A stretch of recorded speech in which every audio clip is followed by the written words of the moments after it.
നമസ്കാരം. ന്യൂസ് ക്യാപ്സ്യൂളിലേക്ക് സ്വാഗതം. വാർത്തകൾ വേഗത്തിൽ നോക്കാം. ഓണറേറിയം വർദ്ധിപ്പിക്കണം എന്നതടക്കമുള്ള ആവശ്യങ്ങൾ ഉന്നയിച്ച് ആശാ ഹെൽത്ത് വർക്കേഴ്സ് ക്ലിഫ് ഹൌസിലേക്ക് നടത്തിയ മാർച്ചിൽ സംഘർഷം. പോലീസ് 3 തവണ ജലപീരങ്കി പ്രയോഗിച്ചു. സംസ്ഥാന സമിതി അംഗങ്ങളായ ഉഷ ഉടമുഴക്കൽ, ബീന പീറ്റർ, തങ്കമണി എന്നിവരെ പോലീസ് അറസ്റ്റ് ചെയ്തു. രാഷ്ട്രപതിയുടെ സന്ദർശനത്തിന്റെ ഒരുക്കങ്ങളിൽ വീഴ്ച പറ്റിയെന്ന് ആന്റോ ആന്റണി MP. പ്ലാൻ ബിയെക്കുറിച്ച് ഫലപ്രദമായി ആലോചിച്ചില്ല. കോൺക്രീറ്റ് ഉണങ്ങാനുള്ള സമയം കിട്ടാത്തതാണ് ഹെലികോപ്റ്റർ താഴാൻ കാരണം. ഹെലികോപ്റ്റർ വരുന്ന സമയത്ത് പരിസരത്തേക്ക് തെരുവുനായ ഓടിക്കയറിയെന്നും ആന്റോ ആന്റണി പറഞ്ഞു.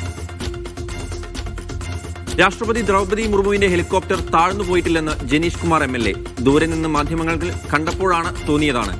ഹെലികോപ്റ്ററിന്റെ വീൽ താഴ്ന്നുപോയിട്ടില്ല. സ്ഥലം മാറിയാണ് ലാൻഡ് ചെയ്തത്. പൈലറ്റ് ആവശ്യപ്പെട്ടിട്ടാണ് മധ്യഭാഗത്തേക്ക് നീക്കിയിട്ടതെന്നും വീഴ്ച ഉണ്ടായിട്ടില്ലെന്നും ജനീഷ് കുമാർ പറഞ്ഞു.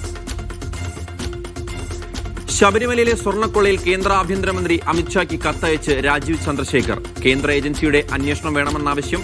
30 വർഷത്തെ സാമ്പത്തിക ഇടപാടുകൾ അന്വേഷിക്കണമെന്നും കത്തിൽ പറയുന്നു. സ്വർണ്ണവില ഇന്ന് വീണ്ടും കുറഞ്ഞു. ഉച്ചയ്ക്ക് ശേഷം പവന് 960 രൂപ കുറഞ്ഞ് 92,320 രൂപയായി. പവന് രാവിലെ 2,480 രൂപ കുറഞ്ഞിരുന്നു. എറണാകുളം പെരുമ്പാവൂരിൽ ടണലിൽ വീണ് തൊഴിലാളിക്ക് ദാരുണാന്ത്യം. അരിക്കമ്പനിയിലെ ചാരം പുറന്തള്ളുന്ന ടണലിൽ വീണ് ബീഹാർ സ്വദേശി രവി കിഷനാണ് മരിച്ചത്. ജോലിക്കിടെ കാൽ വഴുതി ടണലിൽ വീണാണ് അപകടം. തദ്ദേശ തെരഞ്ഞെടുപ്പിൽ ടേം വ്യവസ്ഥയിൽ ഇളവുമായി മുസ്ലിം ലീഗ്. തെരഞ്ഞെടുപ്പിൽ 3 ടേം നിബന്ധന ഉണ്ടാകില്ല. പ്രാദേശിക തലത്തിൽ നേതാക്കൾക്ക് ഇളവ് നൽകാമെന്നും സംസ്ഥാന കമ്മിറ്റിയുടെ തീരുമാനം. എന്നാൽ 3 ടേം ജനപ്രതിനിധികളായവർക്ക് ഇളവില്ല. തെരഞ്ഞെടുപ്പിനായുള്ള പാർലമെന്ററി ബോർഡുകളിലേക്ക് വനിതാ പ്രാതിനിധ്യം ഉറപ്പാക്കാനും ലീഗ് സംസ്ഥാന കമ്മിറ്റി നിർദ്ദേശം നൽകി. വേതന പാക്കേജ് പരിഷ്കരണം ഉൾപ്പെടെ ആവശ്യപ്പെട്ട് റേഷൻ വ്യാപാരികൾ സമരത്തിലേക്ക്. കേരളപ്പിറവി ദിനത്തിൽ സംസ്ഥാന വ്യാപകമായി പ്രതിഷേധിക്കും. സർക്കാർ വാഗ്ദാന ലംഘനം നടത്തിയെന്നും തീരുമാനമായില്ലെങ്കിൽ അനിശ്ചിതകാല സമരം ആരംഭിക്കുമെന്നും റേഷൻ ഡീലേഴ്സ് അസോസിയേഷൻ സംസ്ഥാന പ്രസിഡന്റ് ജോണി നെല്ലൂർ പറഞ്ഞു. കോഴിക്കോട് കട്ടിപ്പാറയിലെ ഫ്രഷ് കട്ടിനെതിരായ പ്രതിഷേധത്തിൽ സ്ത്രീകളെയും കുട്ടികളെയും മുൻനിർത്തി പോലീസിനെ പ്രതിസന്ധിയിലാക്കിയെന്ന് ഫ്രഷ് കട്ട് അധികൃതർ മീഡിയ വണ്ണിനോട്. സമരസമിതിയിലെ വിരലിലെണ്ണാവുന്ന ചില ആളുകളുടെ അജണ്ടയാണ് ഇവിടെ നടന്നത്. വർഷങ്ങളായി നാട്ടുകാർ നടത്തുന്ന സമരത്തിൽ ഇതുവരെ ആക്രമണം ഉണ്ടായിട്ടില്ലെന്നും അധികൃതർ പറഞ്ഞു.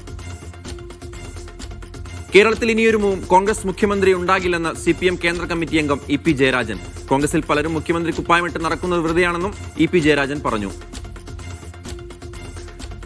മൂവാറ്റുപുഴയിൽ KSRTC ബസ്സുമായി കൂട്ടിയിടിച്ച് കാർ യാത്രക്കാർക്ക് പരിക്ക്. MC റോഡിൽ മീൻകുന്നം പള്ളിക്ക് സമീപത്താണ് അപകടം. പരിക്കേറ്റവരെ മൂവാറ്റുപുഴയിലെ സ്വകാര്യ ആശുപത്രിയിൽ പ്രവേശിപ്പിച്ചു. കാർ ഡ്രൈവർ ഉറങ്ങിപ്പോയത് അപകട കാരണമെന്ന് പ്രാഥമിക നിഗമനം. പോലീസും ഫയർഫോഴ്സും തുടർ നടപടികൾ സ്വീകരിച്ചു.